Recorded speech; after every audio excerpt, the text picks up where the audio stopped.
And we're now joined by Sinn Fein candidate for the Carlow Kilkenny constituency on the Carlow part of the Sinn Fein ticket, Áine Gladney Knox. Áine, you're well in the hunt. Yeah, absolutely. Delighted now. Just hopefully all these transfers keep coming, and we just have to wait it out. I suppose it could be a long wait, but And if it stays the way it is, they could have three candidates from Carlow. I know there was a big kind of battle cry from Carlow Chamber in particular for Carlow to vote Carlow, and people of Carlow have. yeah. Well, I suppose look, that just didn't come from the. I know they put out that, but I mean every couple of doors we knocked now that came from the door that we were voting a Carlow candidate, and look, I think it definitely showed true that the three candidates, the female candidates, I suppose as well, like we're taking a little bit of the female vote here as well on top of that. So it's positive. I think for Carlow, I think it was really good. So. And three candidates, if you're elected, please God, three TDs from Carlow, that would be a big for the county. Oh, absolutely massive. But I look at nobody should be hatching any chickens yet. I mean, there's a lot of numbers still to be given out there. So we just have to sit back now and wait and see what way it goes. I think, look, the next count should maybe tell a lot. I think, I'm not sure who's been given out there at the minute. Malcolm, and then look, yeah, and you'd expect to get a good chunk of them now, given that. Well, look, Kathleen Cannon was, I suppose, look at the last elections, I suppose Kathleen transferred to Adrian, which effectively went over to Malcolm, so we're hoping he'll do us a favour this time and help us out this time. But yeah, and I suppose, look, we've Aon2 to come as well, so which is another left-leaning party, but obviously they're Kilkenny based as well. So, but I suppose for me, I did pull out a vote out of Kilkenny as well. So.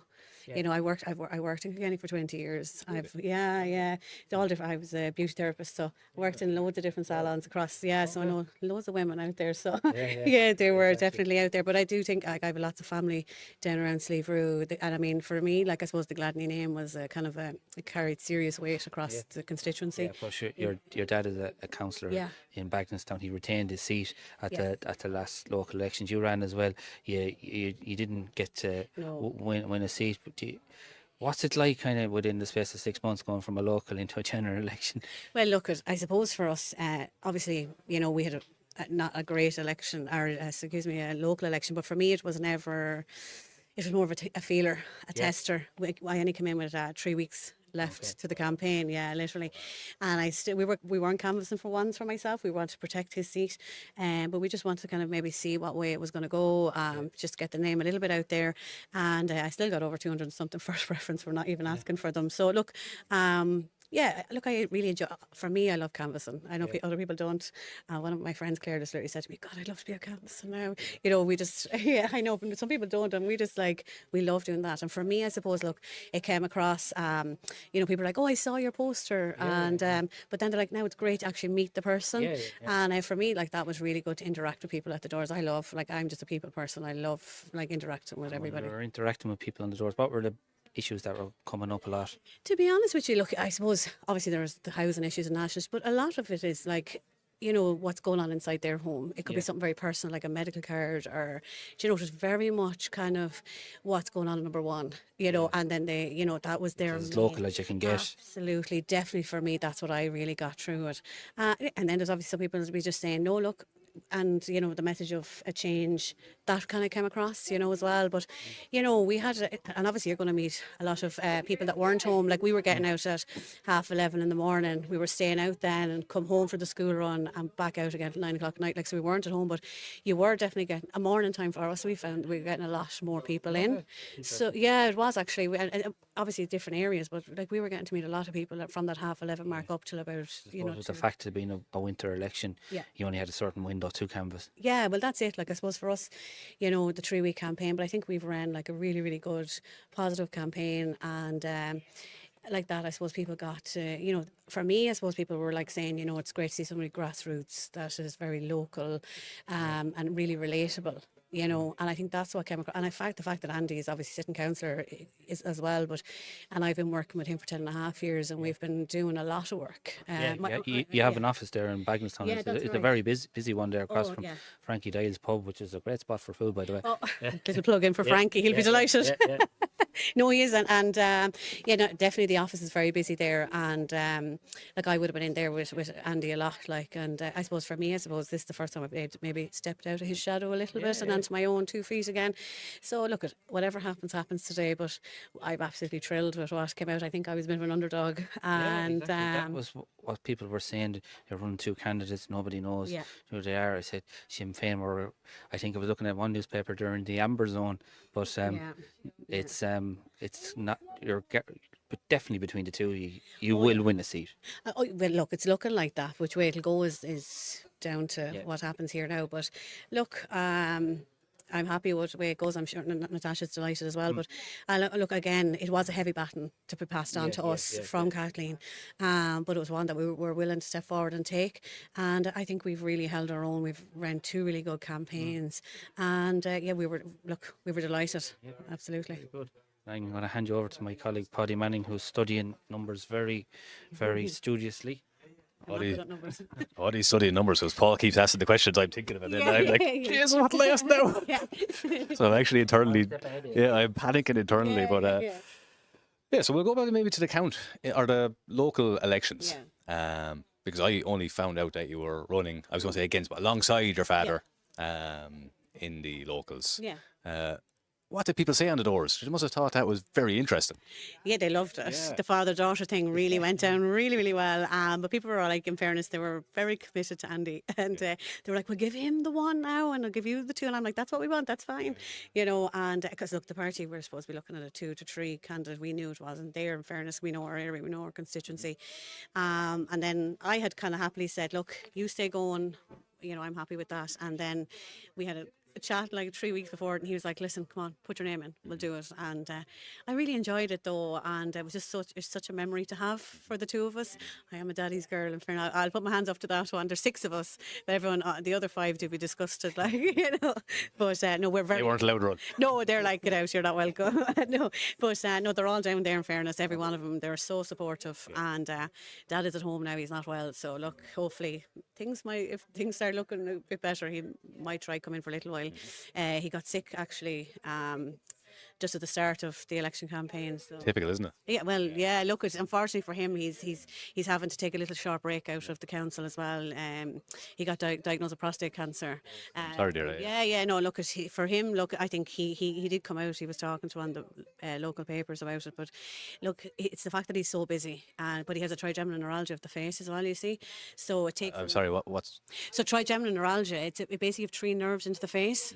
So it's actually one of the worst known pains to mankind. Oh my God. Yeah, it's actually nicknamed the suicide pain. That's it's a horrible condition, and unfortunately, like, we know people that are, it's very hard to get diagnosed. They're nearly put down as having migraine conditions and stuff. So like, he really wants to try highlight that condition, and there's no cure for it. And it's actually so debilitating. It's taken away his speech, his eating, his drinking for the minute. So like, that has all been going in the background. And I was just telling your colleague, we were out canvassing and Mum fell and broke her T7 in her spine. And I'm like, lads, please stop. I wanted to lock the door and keep them inside. Politics is an extreme sport. Yeah, it was, absolutely. And I was just like, oh God. So like, I suppose all that, for me, that's probably why I enjoyed canvassing. I was like, getting away from all that, you know. So it was my release away from all that, I suppose, stresses and worry, I suppose, as well. And they say politics is dramatic. Yeah, well, there you go. My family is absolutely dramatic. There's never a short of drama in my house. Sinn Fein brand seems to be very strong here in Carlow Kilkenny. You're both combined, you're on over 13,000 votes. And in 2020, unknown candidates were put up. We'll go with Violet and Wynne down in Clare as an example. She was elected in 2020 under a Sinn Fein banner. She left Sinn Fein, I'm going to say halfway through their tenure. She ran as independent. She got 300 votes. Like, you know, that's the power of the brand as well. Yeah, look, I suppose for Carlow, if we go back there, like, you look at Áine Gladney, my dad, obviously, I'm obviously a bit biased, but I mean, he's got re-elected. And it's all down to hard work. And if you're committed and work really, really hard and you work for the people that you've promised that you'd work for, I don't think anyone will have any trouble, really. I know, obviously, if the Sinn Fein brand, you'll always have your Sinn Fein supporters, but you'll also have a personal vote with that as well. And I think that has to be taken into account with these votes as well. I mean, if you look at Kathleen's vote back then as well, like she had a huge vote, but you have to... 17,400 and something. So yeah, Kathleen can rattle that off to a T now, by the way. Yeah. But well, I actually broke the news to her yesterday that she was very close to beating W.D. Cosgrave's record. oh, well, there you go. She would have been like, look, she's down there now as well. She's watching all the numbers. Yeah, I think she's has the record here at the minute anyway, like for, oh no, what's in, like for the female, like, yeah. We're all about females. No, but for herself, like, I think, yeah, she's down there, she's watching the numbers herself. But I think, yeah, politics is local for us as well. And I think that's where, you know, Andy's vote comes in. And I would be gaining probably on the back of his name. And obviously we got a new councillor, well, Jim Dean retained his seat back in there. So there is that vote in Carlow for Sinn Fein. But it's down to the lads that are there as well. They're working hard. And, you know, I think Kathleen has been doing good work as well. So. Now, it's not over. There's a lot to go. It's anyway, you're fighting and you're in with a great shot. And well, look, you wouldn't have said this maybe on Friday. You know? No. So, I mean, oh, absolutely. And I mean, there's a good few people have said to me, I'm shocked. But to me, I was just always... that the vote was never on my mind, the numbers were never on my mind. It was just get out and meet the people, talk to the people, put my name out there, let them know me. And I think like we've run such a good campaign. We even down to my posters, I wanted them to be different and, you know, not go with the typical maybe suit. I wanted to have my own personality. And like I know Jonathan O'Brien is down there with us, and he former Limerick TD. Yes, very, very supportive. Yeah, Cork. Sorry, I thought he was Limerick. No, he'll be. No. I'm surprised he didn't correct you on that one. You know, he always said to me, stay authentic, stay true to yourself, and I think that's what I've done. Like, and I'm really happy with that. Like, so. I'm just cringing now at my Limerick Cork. You know, I'd hate if someone called me from Tippy, like, you know. Well, sure, look, I'm a Carlow person, so, and look, we'll see how it goes now. Excellent. I'm going to pass you back to Paul. Yeah, absolutely. Well, Áine, your congratulations on the great vote you've got. You're very, very much in the hunt, and who knows, we could be in a few hours' time. It could be a new TD for Carlow Kilkenny. If all these transfer gods are on my side, we'll see. Absolutely. Well, we wish you the best of luck for the rest of the count, and who knows, it could be a new TD for Carlow Kilkenny. There you go. Thanks very much, lads. Thank you. Thanks very much. Bye.